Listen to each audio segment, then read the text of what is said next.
예, 오늘은 교재 5과, 교재 20쪽이죠. 예, 5과 교재, 교재라고 하는 말씀을 함께 나누려고 합니다. 우리 신앙생활에 있어서 네 기둥, 네 기둥은 바로 뭐라 그랬어요? 처음에 말씀, 그다음에 기도, 세 번째가 교재, 그다음에 네 번째 이제 다음 주에 나눌 증거, 네 가지라고 그랬죠.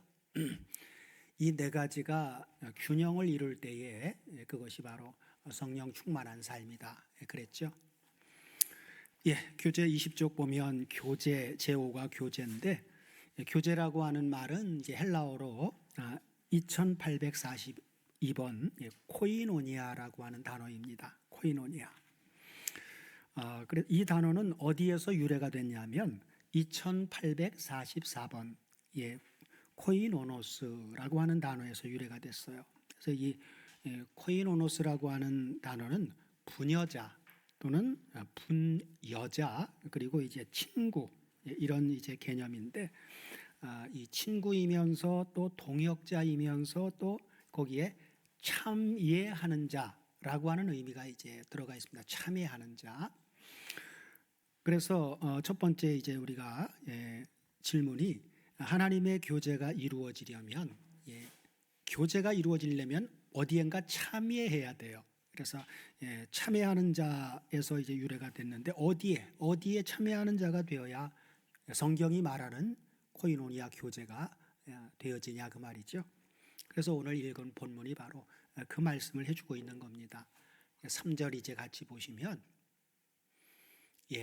자, 그의 신기한 능력으로 생명과 경건에 속한 모든 것을 우리에게 주셨으니 이는 자기의 영광과 덕으로서 우리를 부르신 자를 알므로 말미암음이니라. 그러면서 이로써 그 보배롭고 지극히 큰 약속을 우리에게 주사 이 약속으로 말미암아 너희로 정욕을 인해서 세상에서 썩어질 것들을 피하여, 그렇죠? 그리고 이제 신의 성품에 하나님의 성품에 참여하는 자가 되게 하려 하셨으니, 그렇죠?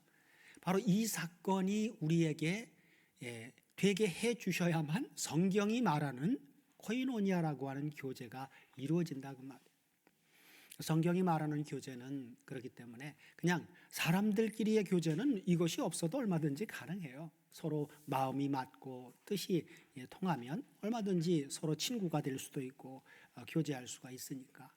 남녀 간에도 서로 뜻이 맞고 또 사랑하면 서로 교제가 가능한 거잖아요. 그러나 성경이 말하는 교제는 하나님 보실 때에 합당한 하나님이 인정하시는 그러한 성도의 교제는 바로 신의 성품에 참여한 자가 되었을 때 그러한 자들끼리의 교제를 말해주고 있는 거예요.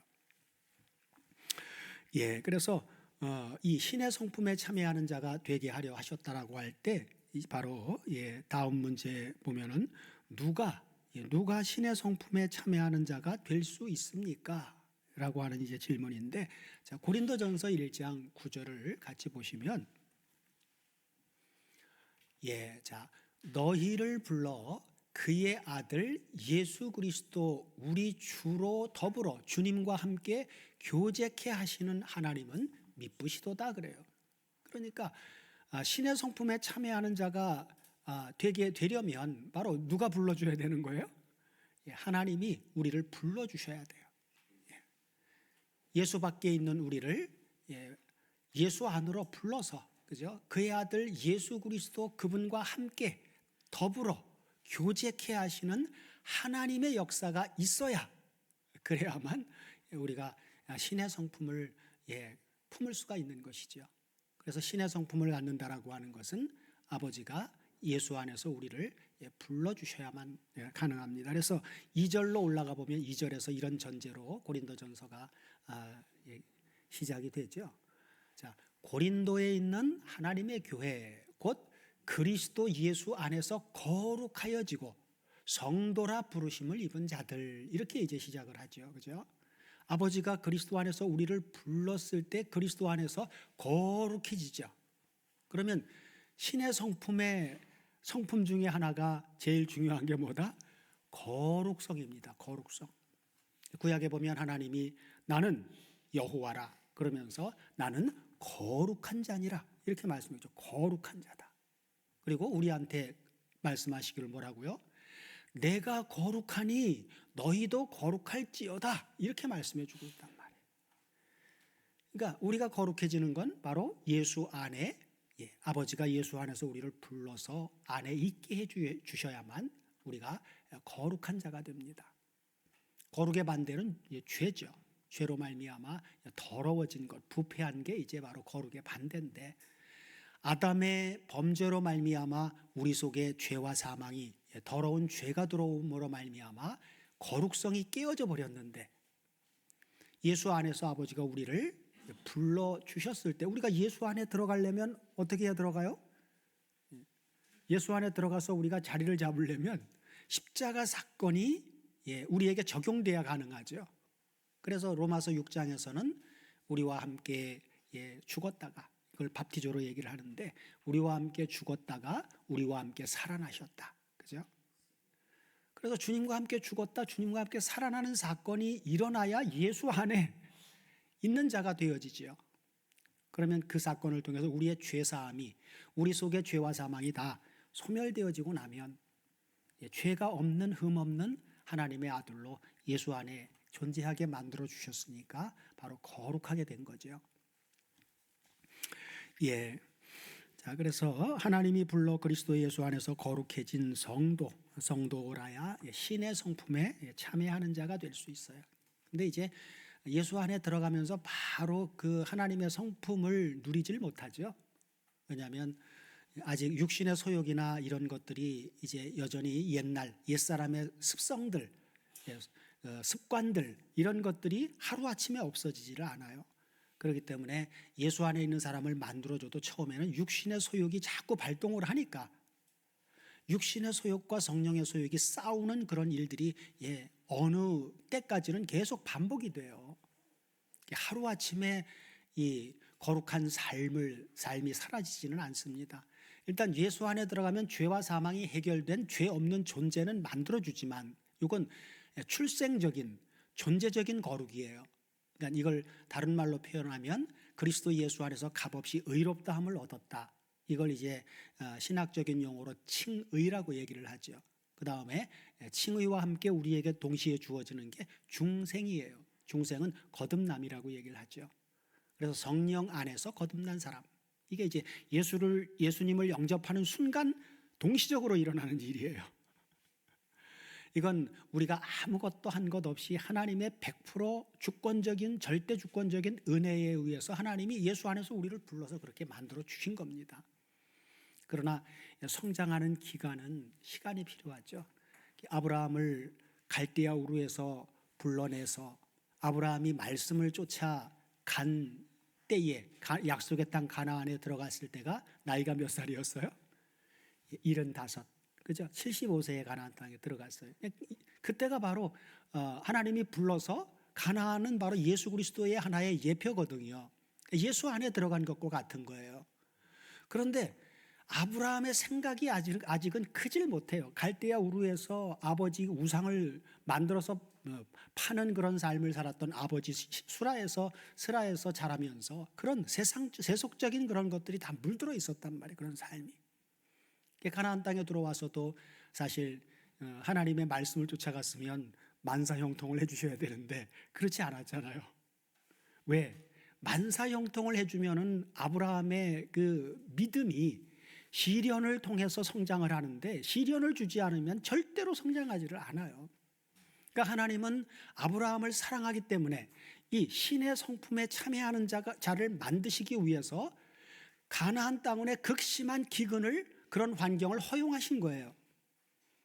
아니나 다를까 아브라함은 하나님을 의지하기보다는 뭐 죽든지 살든지 하나님 마음대로 하세요. 난 하나님 의지하고 그냥 죽어도 하나님을 위해서 살아도 하나님을 위해서 살게요. 그랬다면 애굽으로 안 내려갔겠죠, 그죠? 자기의 생각이 육신의 생각이 발동을 하니까 애굽은 먹을 게 있고 풍성하거든요. 그러니까 죽지 않고 먹고 살려고 애굽으로 내려간 거란 말이에요. 하나님은 가나안 땅을 약속했고 거기 머물라고 주셨는데 하나님이 약속을 잊어버리고 애굽으로 내려가 버린 거죠. 그러나 하나님은 그것도 허용을 하셨어요. 이삭 같은 경우에는 애굽으로 내려가려고 했을 때 하나님이 어떻게 했어요? 막아버리시죠. 그러나 아브라함은 허용을 하셨어요. 왜? 아브라함에게는 그걸 허용해 줘야만 애굽에 내려갔다가 아내를 빼앗기는 이런 일들을 통해서 하나님이 어떤 분인가를 경험할 수 있는 그런 기질로 만들었기 때문에. 결국 그렇게 해서 애굽에 갔다가 한번 호되게 이제 시험에 들었다가 하나님이 사라를 바로한테 빼앗기는 것까지는 허용을 했지만 바로가 사라를 취하는 것까지는 허용을 안 하시지요. 그래서 바로의 꿈에 나타나서 하나님이 말씀을 하시니까 바로가 바로 그냥 다 돌려주잖아요. 그러면서 바로 이제 아브라함이 사람의 생각, 사람을 의지하려고 하던 그런 생각이 그런 경험을 통해서 내가 잘못됐구나. 하나님만을 의지할 수 있는 그러한 사람으로 바뀌어서 다시 제자리로 왔어요. 그러나 그렇다고 해서 신의 성품에 완전히 참여한 자가 됐나요? 아니에요. 이제 어느 정도 성숙해서 롯과 상황 속에서 롯에게 양보하는 것까지 신앙의 미덕이 크기는 했지만, 그죠? 그렇게 해서 양보하고 가나안 땅에 약속을 따라 이제 붙잡고 있었고, 그리고 나서 롯이 소돔 왕에 의해서 소돔 왕이 그랄 왕을 대적을 해서 이제 전쟁을 일으킨 결과 포로가 됐고, 그리고 나서 아브라함이 그 소리를 듣고 구출해 오죠. 그런 과정에서 이제 멜기세덱을 만나면서 거기서 하나님이 어떤 분이라고 하는 걸 또 듣게 되고, 그리고 나서도 또 하나님이 분명히 창세기 15장에서 또 이제 하나님이 이상 중에 아브라함에게 나타나서 이제 나타났을 때 뭐라고요? 두 가지 아브라함에게 근심이 있는 걸 알고 나타나셔서 하나님이 자기 자신을 계시하는데 어떤 하나님으로 계시를 합니까? 아브라함아 두려워 말라. 나는 너의 방패고 너의 지극히 큰 상급이다. 그건 바로 이제 아브라함 속에 이제 그랄 왕을 다 이제 318명을 데리고 가서 다 기습 작전을 해서 이겼는데, 그러고 와서 아브라함에게 두려움이 있었던 거잖아요. 내 왕이 또 협공을 해오면 그때는 뭐 아브라함이 무슨 방법으로 다 그걸 막을 수 있겠어요. 그러니까 두려움이 있었단 말이에요.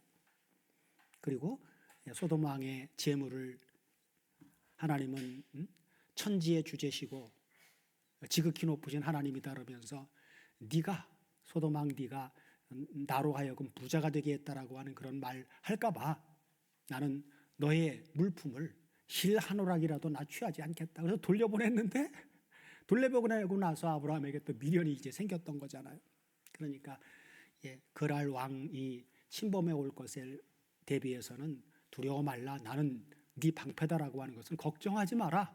내가 막아줄게 라고 한 것이었고, 소돔 왕에 대한 미련은 내가 네 상급이야.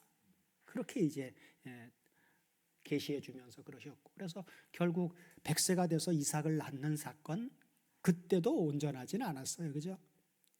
결국 이제 이삭을 번제로 드리라 하실 때까지 아브라함이 계속해서 믿음의 시련을 통해서 하나님만을 의지할 수 있는 사람으로 그렇게 자라게 하신 거죠. 이렇게 그 세월이 아브라함에게 몇 년 세월이었어요? 거의 40년 세월이었단 말이에요. 그러니까 신앙의 성숙, 신의 성품에 참여하는 자로 온전하게 성숙한 신앙을 가지기까지는 시간이 필요하다는 거예요. 하루아침에 되는 게 절대로 아닙니다. 그렇기 때문에 신앙생활을 하면서 우리는 항상 그런 하나님의 인도하심을 바라보면서 인내하면서 묵묵히 말씀을 따라가는 삶을 살아야 되겠죠. 자, 다음 문제 한번 보겠습니다. 자, 성도의 교제와 세상 사람들이 하는 교제의 차이점은 무엇입니까? 그랬죠. 자, 요한일서 1장 3절 4절을 같이 보시면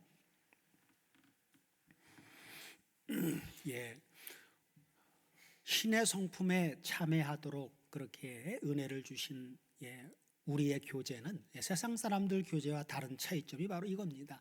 자, 우리가 보고 들은 바를 너희에게도 전함은 우리와 사귐이 있게 하는, 사귐이 바로 코이노니아, 교제예요. 그러면서 뭐라고요?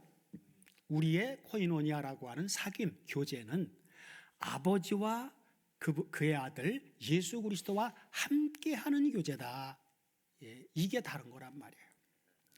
우리의 교제는 아버지와 주님이 함께하는 교제란 말이에요. 이건 신의 성품을 가진 자들만이 누릴 수 있는 교제입니다. 이걸 우리가 분명하게 알고 앞으로의 우리의 교제는 바로 이런 기준 속에서 항상 가지고 교제를 생각하고 적용을 하면서 살아야 돼요. 다음 문제 21쪽 넘어갈게요. 자, 하나님과의 교제와 어두움과의 교제가 무엇으로 구별됩니까? 바로 요한일서 1장 6절 이하를 같이 보시면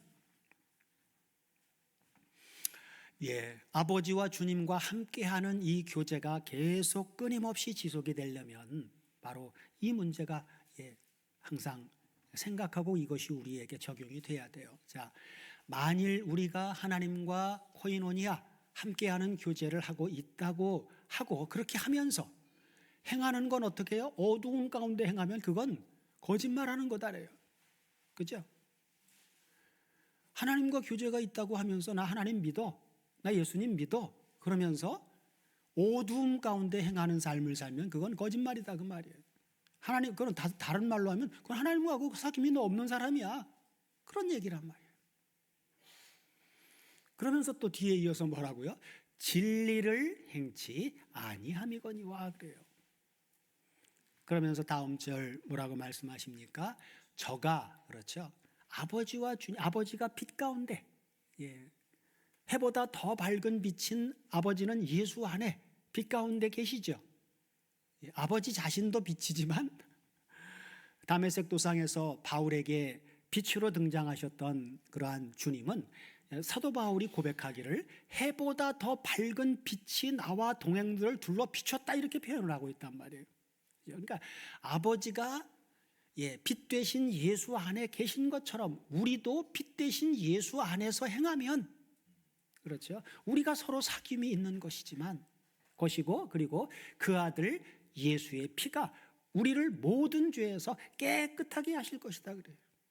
그러면 신의 성품에 참여한 자로서의 거룩한, 아버지가 내가 거룩하니 너희도 거룩할지어다 라고 하는 삶이 현실화되는 거죠.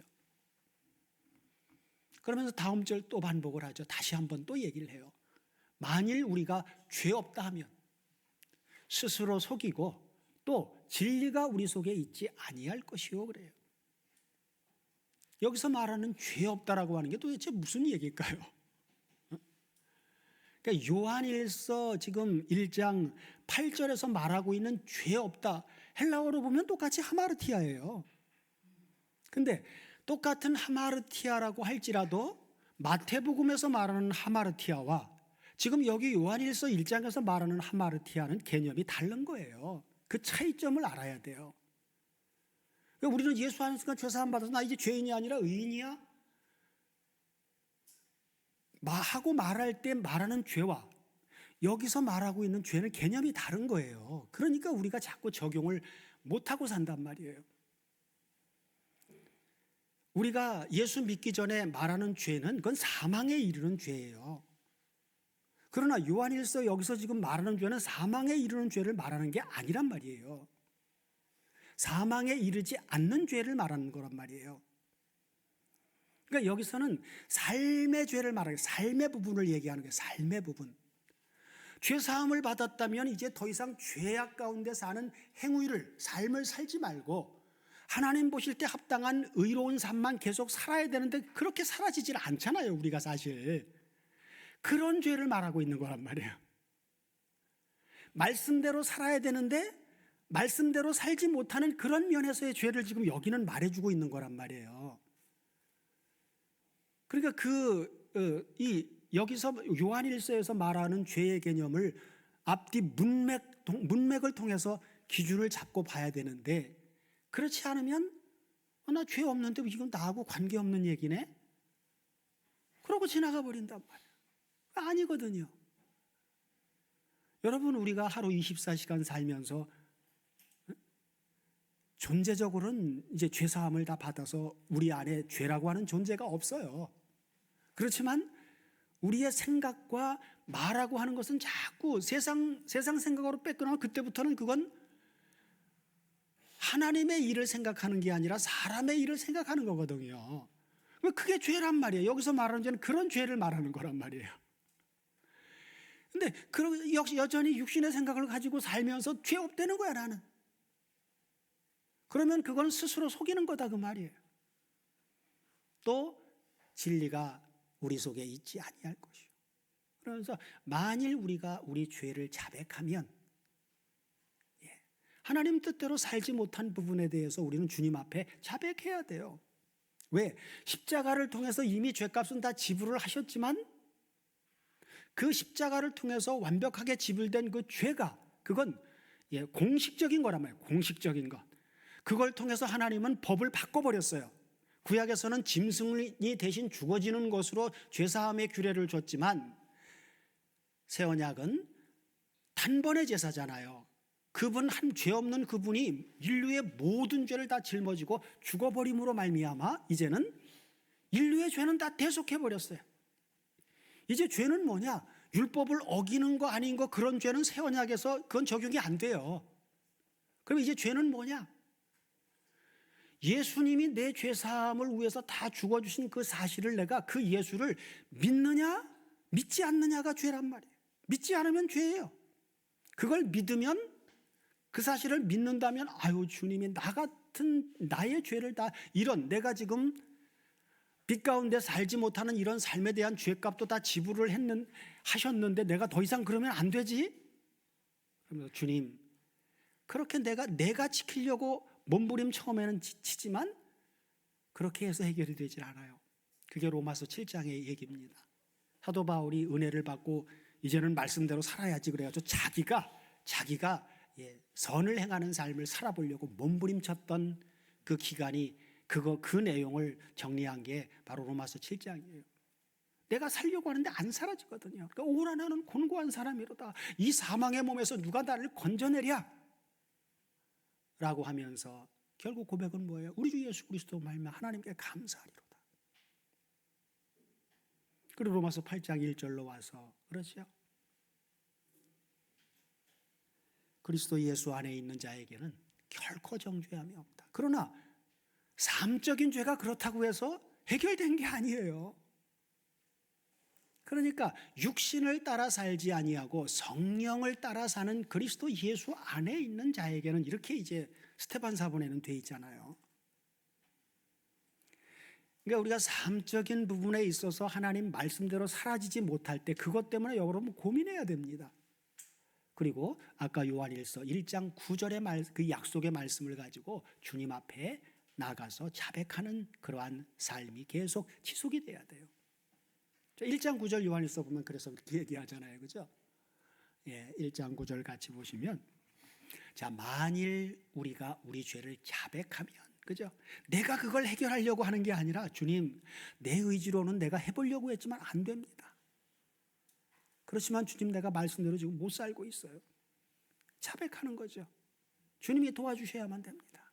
그러면 저는 미쁘시고 의로우사 우리 죄 사망에 이르지 않는 말씀대로 살지 못하는 그런 죄의 연약함을 그분이 도와주셔가지고 그 죄를 사해 주신단 말이에요. 그리고 모든 불의 말씀대로 살지 못하는 의롭지 않은 삶에서 우리를 깨끗하게 해주시면 말씀대로 살아지는 거예요. 그 얘기를 하고 있는 거란 말이에요. 그런데 이 죄라고 하는 문제를 서신서마다 이 요한일서 차원의 죄를 얘기를 안 해주니까 모르는 거야. 그냥 나 죄사함 받았는데 무슨 내가 또 뭐 죄를 자백해? 내가 무슨 죄인이야?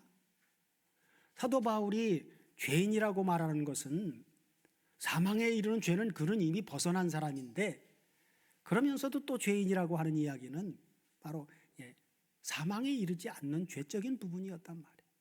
그리고 겸손의 마음이어서 겸손한 마음. 자 다음 문제 들어가겠습니다. 자, 우리와 하나님과의 교제는 누가 함께해 주셔야만 가능하냐? 고린도후서 13장 13절을 보면 아버지와 주님과 더불어 함께하는 이 코이노니아는 반드시 이분이 있어야만 가능합니다. 주 예수 그리스도의 은혜와 하나님의 사랑과 누구예요? 성령의 코이노니아, 성령의 교제가, 성령의 교통하심이 너희 무리와 함께 있을지어다. 성령을 통하지 않고는 하나님과의 교제가 안 이루어집니다. 왜요?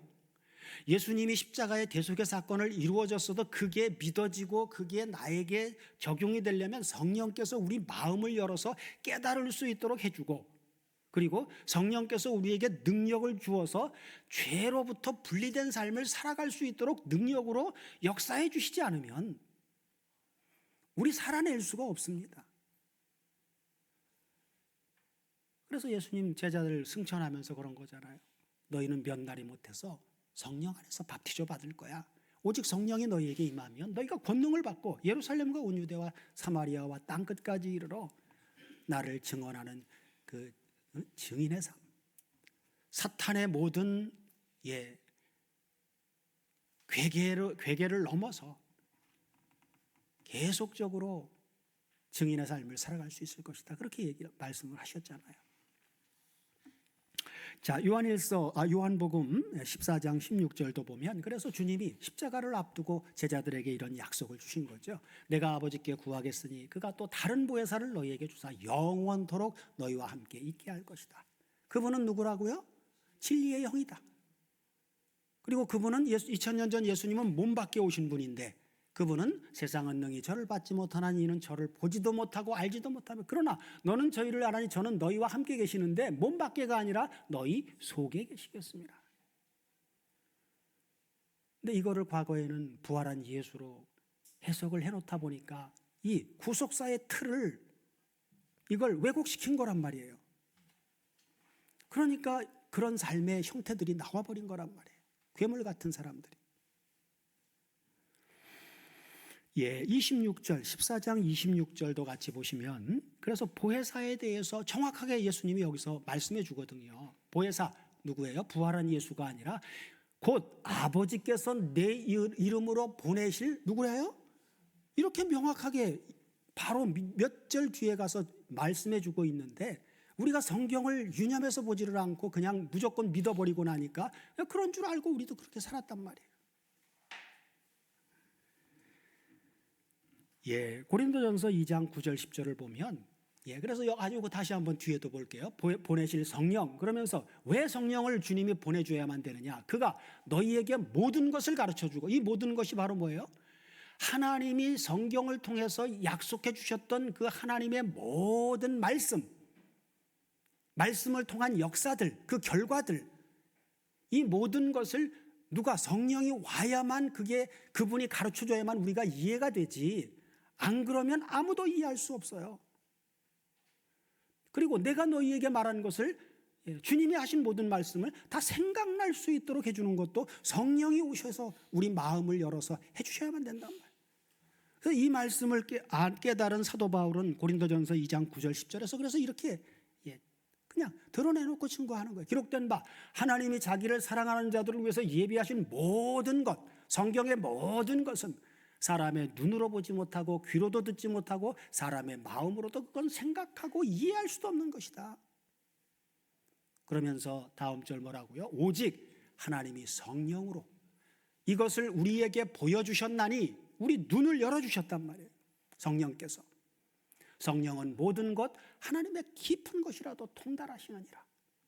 12절로 내려가 보면 12절에서도 이렇게 얘기하잖아요. 그죠? 우리가 세상의 영, 사탄의 영을 받지 아니하고 오직 하나님께로 온 성령을 받았으니, 이 성령은 예수 그리스도의 십자가의 대속의 사건을 전제로 주어진 거예요. 예수님이 아버지께로 가서 구한다라고 하는 것은 십자가를 통과해서 부활해야 가는 거니까. 구속이 성취된 이후에 그 구속 사건이 성도들 개개인에게 적용이 되려면 아버지가 성령을 보내줘야만, 그래야만 성령이 그 사람 속에서 역사해서 하나님이 구약 성경을 통해서 하나님이 예비하신 구원의 계획들, 성취해 오신 역사들, 그리고 예수께서 왜 십자가에 죽었다 부활해야만 되는지, 이러한 모든 사건들을 성령께서 알게 해준단 말이에요. 이제 뒤에 나오죠. 이는 우리로 하여금 하나님께서 우리에게 은혜로 주신 것들을 알도록 하기 위해서 우리가 하나님께로 온 영을 받은 것이다. 하나님이 우리에게 성령을 보내주신 거다. 그 말이에요. 다음 문제 들어갈게요. 아버지와 주님과 함께하는 성도의 교제의 중요성은 무엇입니까? 자, 히브리서 10장 24절, 25절 같이 보겠습니다. 서로 돌아보아 사랑과 선행을 격려하며 모이기를 패하는 어떤 사람들의 습관과 같이 하지 말고 오직 권하여 그 날이 가까움을 볼수록 더욱 그리하자. 그 날은 무슨 날이에요? 오전에 나누었던, 그렇죠, 주께서 임하시느니라. 주께서 임하시느니라. 마라나타. 그죠? 계시록에서 말씀한 것처럼 내가 진실로 내가 속히 오리라 라고 하신 대로 바로 그날, 주님이 심판주로 오시는 그날, 그날이 가까웠죠. 2000년 전에 얘기해 놓으신 거니까 지금 2000년 세월이 지났으니까 2000년 세월이 가까워진 거잖아요. 그죠? 가까워진 거예요. 가까움을 볼수록 더욱 그리하자. 서로 사랑과 선행을 격려하며, 이 코이노니아란 말이에요. 서로가 서로를 위해서 기도해주고, 서로가 서로를 위해서, 그죠? 말씀으로 섬겨주고, 그래야만 코이노니아라고 하는 이 교제를 통해서 서로가 서로를 굳게 해주고 붙들어주고 하는 이런 역사가 그래서 필요한 거란 말이에요. 교제가 그래서 중요한 것이다 그 말이죠. 자, 다음 문제 보겠습니다. 자, 히브리서 10장 25절에서 말씀한 가까운 그날, 어느 날인지 히브리서 10장 36절 보면, 그래서 히브리서에서 분명하게 얘기해주고 있죠. 자, 너희들에게 인내가 필요함은 너희가 하나님의 뜻을 행한 후에 약속을 받기 위함이라. 무슨 약속이요? 성경이 마지막 남은 약속은 뭐예요? 내가 진실로 내가 속히 오리라. 내가 진실로 속히 오리라고 하는 약속 하나 남았잖아요. 그죠? 그래서 뒤에 연결해서 약속에 대해서 얘기하잖아요. 잠깐 후면 오실 이가 오실 것이다. 그렇죠? 그리고 여기도 속히 오시리라고 하는 계시록의 22장 20절의 표현을 여기는 지체하지 아니하시리라. 지체하지 아니하시리라. 그러면서 오직 나의 의인은 믿음으로 말미암아 살리라. 바로 심판주로 오실 역사적인 종말의 날을 말해주고 있단 말이에요. 그날이 점점 가까워 오고 있어요. 그러니까 세상은 점점 죄악으로 또 관영해 가고 있단 말이에요. 홍수심판 때에도 그때 세상이 죄악으로 관영했을 때 심판이 현실화됐단 말이에요. 소돔과 고모라를 오롯이 선택했을 때도 아직 죄악이 관영하지 않았기 때문에 그때는 에덴 동산처럼 보였고 애굽 땅처럼 보였지만 거기에는 하나님이 받아주시지 않은 죄악된 사람들이 살았는데 결국 죄악이 관영하니까 소돔과 고모라도 심판이 현실화되잖아요. 가나안 땅도 마찬가지로 그런 거죠. 이 시대에는 마지막 심판의 날도 이 지구라고 하는 이 세상은 날이 가면 갈수록 불법이 성행하고 죄악으로 더 간향해 갈 건 그건 성경대로 그렇게 흘러가게 돼 있어요. 그걸 우리는 알고 살아야 돼요. 왜 세상이 이렇지? 그럴 필요가 없어요. 그런 걸 보면서 주님이 오실 날이 임박해 왔구나. 우리는 성경대로 그런 걸 감지하면서 신앙적으로 더 온전한 삶을 살기를 자기 자신을 돌아보면서 더 경계하는 삶을 살아야 되는 거예요. 형제들끼리 서로 북돋아주고 성경대로 봐. 세상이 이런 거 보니까 주님 오실 날이 점점 가까워지고 있어. 우리 더 세상에 빠지지 말고 더 열심히 신앙적으로다가 우리 마음을 두고 더 견고한 신앙생활을 합시다. 서로가 서로를 그렇게 다잡으면서 함께 코이노니아 하는 삶을 살 때 그것이 성경적인 교제다. 정리해 놓은 것 읽고 마치도록 하겠습니다. 자, 교제는 하나님 우리 아버지와 우리 주 예수 그리스도의 의를 힘입어 동일하게 보배로운 믿음을 가진 형제들과의 교통입니다. 많은 형제들이 신앙생활에 어려움을 겪고 있을 때 믿음의 형제들과의 교제를 통해 다시금 힘을 얻어 극복할 수 있었다고 합니다. 우리 모두로 그날이 가까움을 볼수록 서로 모이기를 힘쓰고 신실한 믿음의 형제들과의 말씀 안에서의 교제를 통해 신앙생활 중에 겪게 되는 다사다난한 문제들을 가운데서 승리하는 삶을 살 수 있도록 해주시기를 기도드립니다. 아멘.